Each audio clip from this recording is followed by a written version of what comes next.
Magandang araw mga boss, kung ganitong klase yung sasakyan nyo, kayo na yung mag-change oil, madali lang naman.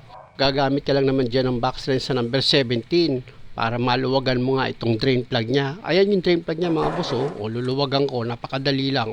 Pag maluwag na siya, kamayin mo na para tuluyan mo na ngayong matanggal itong drain plug. May isa pa nga palang problema dito si customer, yung check engine niya raw dito sa dashboard. Kahit naka-start na yung makina, delay daw bago mamatay. Kaya sabi ko sa kanya, pagkatapos ko nilang i-change oil, tsaka ako ngayon iscan itong makina niya.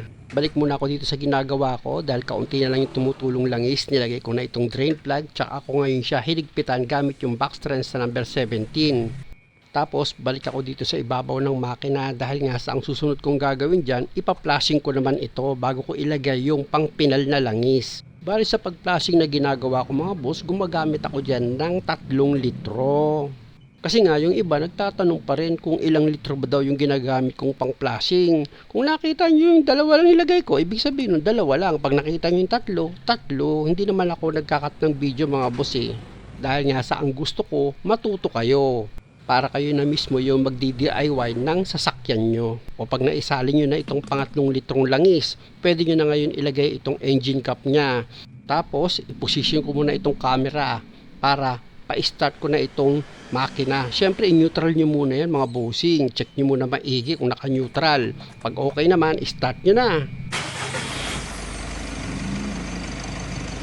Pag napa-start nyo na itong makina, huwag nyo na siyang i-revolusyon. Hayaan nyo lang siyang naka-idle. Yun lang. Bukas pala yung radyo nito. Switch off ko muna. Balik tayo dito sa ginagawa kong pag-flashing. Pag napa-start nyo na yung makina, hayaan nyo lang siyang naka-idle. Tapos, orasan nyo hanggang 5 minuto naka-start itong makina. Okay lang yun. Pero kung ang gusto nyo naman 10 minutes na naka-start itong makina, okay lang. Dahil sa 3 litro naman yung nailagay nyo.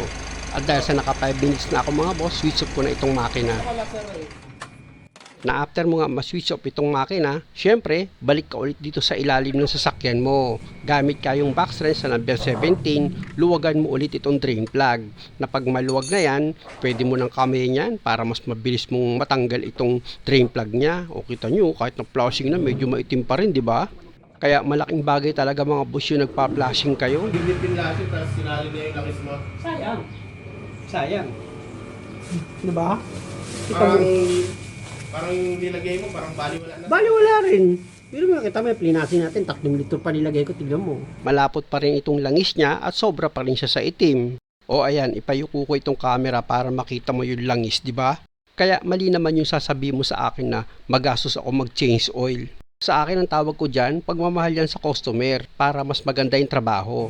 Sasabihin, maitim naman talaga diesel. Oo, maitim talaga, pero iba rin yung nalilinis. Siguro ikaw naliligo ka, hindi ka nagsasabon, 'di ba? Binasa mo lang yung katawan mo, masaya ka na. 'Di ba? Pero may tao malinis sa katawan. At para lumakas yung pagtulo ng langis mga boss, sinangginan ko itong loob ng makina. Ayan o, nakita nyo 'di ba? Biglang lakas yung pagtulo nitong langis. Malaking bagay din yan mga boss na dapat meron kayong panghangin pag kayo ang mag-change oil lang sa sakyan nyo. Ayan na mga boss, patak-patak na lang itong tumutulong langis dito sa makina ni customer. Kaya punta tayo dito sa ibabaw ng makina para tanggalin ko na itong blower ko.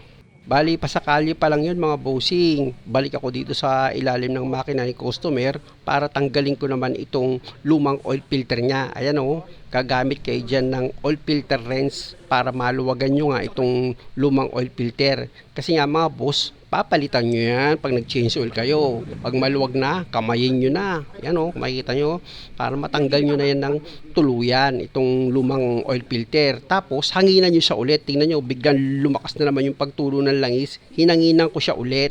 Kita nyo, di ba, kung hindi ka pala naghahangin ng makina mo pag nag-change oil ka, hindi mo alam marami-rami pa pala yung tira-tirang langis dito sa loob ng makina mo. Ipinapakita ko yan dito sa video mga boss para kahit papaano alam nyo na pag simpleng pag-drain lang ang ginagawa nyo pag kayo ang nag-change oil ng inyong sasakyan, meron pa rin siyang natitirang lumang langis.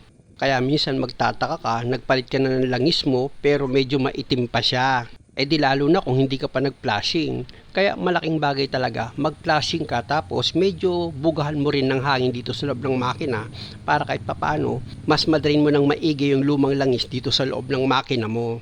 At pag wala lang tumutulong langis dito sa base ng paglalagyan mo ng oil filter, pati dito sa drain plug niya, syempre, punasan mo muna yan gamit nga yung malinis na basahan. After nun, pwede mo na ngayon ilagay itong drain plug niya.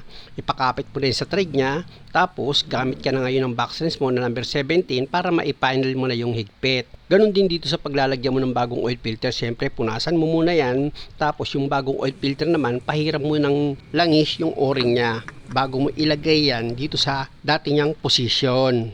Pag naipakapit mo na yan sa thread niya, gamit ka ngayon ng oil filter wrench mo. Siyempre, sa paghigpit naman na gagawin mo, wag naman yung sobra-sobra. Yung tamang higpit lang mga busing. Hanggat maaari nga kung kayang kamay lang yung gagamitin mong panghigpit dyan, pwede rin yun eh. Kaya lang, di ko kaya eh. Kaya gumamit ako ng oil filter wrench. Balik na ako dito sa ibabaw ng makina mga boss. Para salinan ko na nga ito ng recommendation kong langis, itong RevX 400. Malaki masyado to, 6 liters, patatapon pag sinalin. Itong galon kasi na binabili ni customer, 6 liters yan. Kaya hirap akong magsalin dahil masyadong malaki. Kaya ang ginawa ko, binawasan ko siya, tsaka ngayon ako nagsalin. Actually mga boss, nagtira na ako dyan ng kaunti. Hindi ko naman naisalin lahat itong 6 liters. At para sigurado ako, syempre, hugutin ko itong dipstick. Yan kasi yung magpapatunay na tama nga yung langis na isinalin mo dito sa makina. Pero dapat sa unang hugot mo ng dipstick, punasan mo muna yan. Tsaka mo ngayon siya, isuksok ulit dito sa dati niyang posisyon. After nyan, hilahin mo na itong dipstick mo. Kung makikita nyo mga boss, lagpas siya ng kaunti dito sa pangalawang level niya. Sinadya ko talagang pasobrahan yun dahil nga sa yung bagong oil filter nito, wala pang lamang langis. Ayan, ibinalik ko na ulit sa dati niyang position itong dipstick. Tapos, pwede ko na ngayon ilagay itong engine cap niya para mapa-start ko na nga itong makina. Dagdag pa pala nung nag-comment na kahit na bagong change oil daw ang isang makina, lalo't diesel, maitim pa rin ang langis niyan. Pag hinugot mo daw yung dipstick niya, hindi totoo yun. At yung pinapakita ko raw sa video, hindi pa daw kasi napa-start itong makina. Kaya pag hinugot ko daw yung dipstick, malinis pa rin yung langis. O ayan, pina-start ko na itong makina para malaman natin kung totoo yung sinasabi mo. Bali hinayaan kong naka-start yan ng 10 minutes. At yung video na nag-comment ka, ganito rin yun, L300 na Euro 4. Kaya ako naman sinasagot yung sinasabi mo sa akin na hindi ko pa kasi napa-start yung makina kaya malinis pa yung langis niyan nung binunot ko yung dipstick. Kaya patunayan ko naman sa'yo na mali naman yung paratang mo sa akin. At isa pa, baka mapaniwala mo yung mga viewers. Switch off ko na nga itong makina. Tapos, punta na ako dito sa dipstick para mahugot ko na yan at magkaalamanan kung totoo ba yung sinasabi mo. Sabi mo kaya malinis kasi sasalin lang, hindi pa pinapa-under. O yan, pina-under na.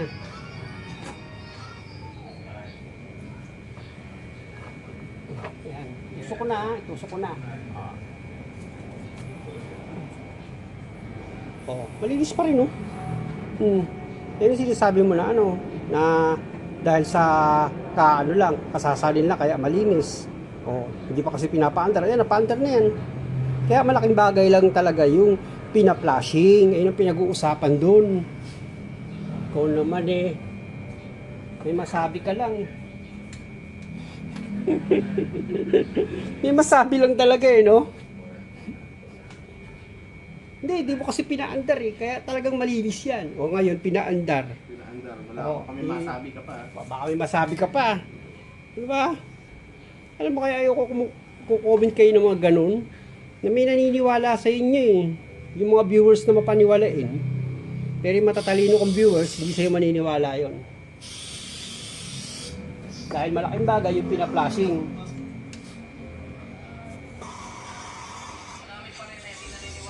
Oh, ayan oh. Oh, di ba? Malinis pa rin oh. Tawin sukatan lagi, sakto siya oh. May tinira ako, huwag ka mag-alala. Hindi ko naibuhos yung 6 liters. Kaya lagi mong tatandaan na depende yan sa gumagawa kung maayos siya magtrabaho. Punta na ako dito sa pangalawang problema ni customer. Tama, may mga time yung may check engine siya. Yung sir, yung naiiwan lang pag mag-i-start na ako. Matagal siya mamatay. Hindi, nawawala. Di ba pa, pag binuksan yan, may naiiwan yung kulay, parang, Anong naiiwan? Yung check engine? Oo. I-check ko nga yan mga boss kung merong fault code na lalabas. Naiiwan siya. Nagpalit ka na ba ng fuel filter nito? Hindi pa raw siya nagpalit pero switch on ko na itong makina. Ito, yun. Ayan. Ayun na, naiiwan. Ayan mga boss, pinoint ko kay customer yung check engine light niya para sigurado ako na yun nga yung pinoproblema niya. Kaya simulan ko na yung pag-scan dito sa sasakyan ni customer para malaman ko nga kung meron itong fault code na lalabas. Kasi nga naka-encounter na rin ako sa customer ng ganitong problema. Sabi niya una, nagbi-blink-blink lang daw yung check engine. Di nagtagal, nag-steady na. Ayun nga mga boss, nang in-scan ko, fuel filter yung lumabas na fault code. Kaya nang pinalitan ko nga ng bagong fuel filter, doon lang nawala yung check engine. Kaya nga natanong ko si customer kung nagpalit na siya ng fuel filter. Hindi pa pala. 2025. 4 and 14 makina, di ba? Isa pa mga boss, 2025 model ito para magkaroon agad ng problema. Quick test ko na nga yan para malaman na natin kung may fault code na lalabas. Siyempre naman para sa akin, sana walang lumabas na fault code para kahit papano walang gastusin si customer. Ayan na mga boss, tignan natin yung report. Oh, no fault code naman eh. Wala na sira eh. Tingnan natin, maglagay natin sa quick erase para kung may problema eh. Para kung may problema, Madelete siya na dapat ang lalabas dyan, okay pa rin. ayan o, yung report to. Okay. Kaya ilagay ko ulit yan sa report. No fault code. May problema sa ano? Okay lang. Ayan mga boss, naliwanagan na si customer na wala nga problema dito sa sasakyan niya kasi nga wala naman lumabas na fault code. Muli, maraming salamat sa panonood. Na sana sa bawat video na ginagawa ko dahil basic lang yan, nakakakuha kayo ng idea. Actually mga boss, hindi ko na naipakita sa inyo. Nang in-start ko naman itong sasakyan ni customer, namatay naman agad yung check engine. At dahil sa okay na ito, sana kung maaari, huwag yun namang kalimutang mag-subscribe sa channel ko. Salamat ulit!